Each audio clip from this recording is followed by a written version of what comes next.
NATO says it will deploy 4,000 more troops to Poland and other parts of Eastern Europe.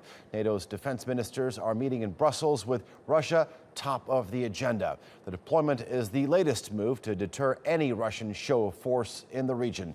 Moscow annexed Crimea back in 2014, and the head of NATO says there are still serious concerns about increasing violations in the area. We decided to enhance our forward presence in the eastern part of our alliance. NATO will deploy by rotation 4 robust multinational battalions to Estonia, Latvia, Lithuania and Poland. Let's stay with this. For more on this, Lukasz Kulesa joins us live from London, and he's the research director at the European Leadership Network.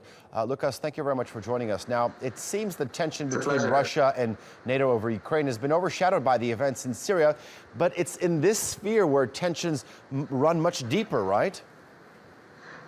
Well, this is something that was put on NATO agenda in 2014 when Russia invaded Ukraine.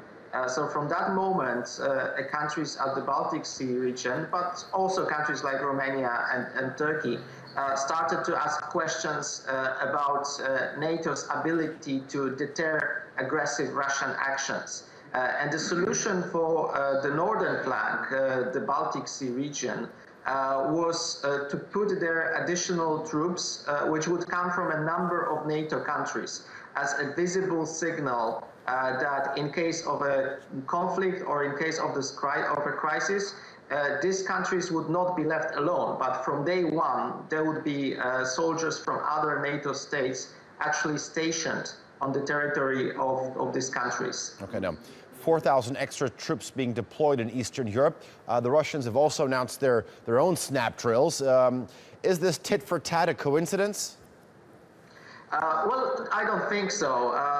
The Russians have the habit of organizing snap exercises more or less coinciding with important dates in the calendar of NATO countries. So we had similar exercises, for example, when President Obama was visiting Europe. So I would say that there is an element of showing that Russia won't be intimidated by NATO's action. But no, going back to 2013, 2014, NATO had a very minimal presence in countries such as Poland or Estonia. So what NATO is doing right now is clearly has clearly been started by the Russian actions. You said that Russia won't be intimidated. We just heard from Jens Stoltenberg, the head of NATO, says that Russia needs to stop supporting the militants and withdraw its forces and military equipment from Ukrainian territory. He just said this earlier on Wednesday. So his comments, do they have any weight? Well, you know, there is in Moscow a much broader sense of interest. So this is not just about NATO, but this is about Russia's relationship with the European Union and the sanctions that Russia is under. So I think that if the Russians want to mend the relationship with the European Union, or indeed if they want to mend the relationship with Turkey, they cannot pursue a very aggressive and a very assertive policy in Ukraine or in other places. So there is a choice for the Russian leadership. Do they want to continue with the tensions, or they want to scale the tensions down? Next month you have NATO's Warsaw Summit. What do you expect there?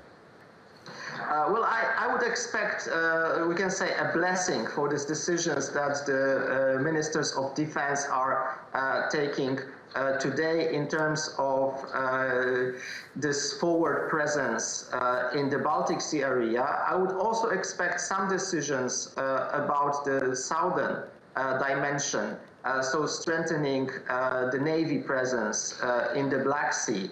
Also having a tailored set of measures for the Mediterranean Sea, including NATO's support for managing the migration crisis. But with regards to Russia, I think that there would be, of course, a message of deterrence and the message that NATO is prepared for a crisis. But there will also be the second track, a message that NATO is prepared to discuss transparency, and it is prepared to actually restrain these actions if there is a similar willingness on the Russian side. Okay, Lukasz Kulesa, thank you very much for that.